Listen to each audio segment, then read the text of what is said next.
हा तर मनोज जरांगे पाटील यांच्या मराठा आरक्षणाच्या आंदोलनाला आरपीआयचा पूर्ण पाठिंबा आहे। ते मुंबईकडे निघालेले आहेत।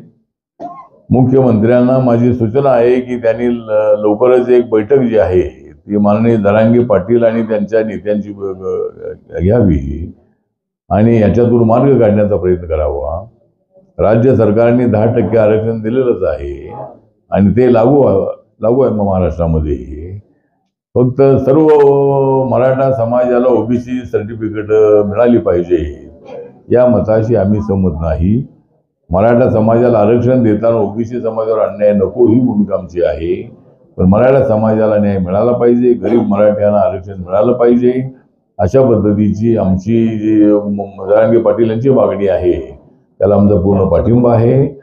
आणि देवेंद्र फडणवीस हे मराठा आरक्षणाच्या बाजूचे नेते आहेत आणि ते नक्कीच जरांगे पाटील यांच्या मागणीचा तांत्रिक आणि कायदेशीर बाबींवर विचार करून नक्की काहीतरी निर्णय घेतील असा मला विश्वास आहे।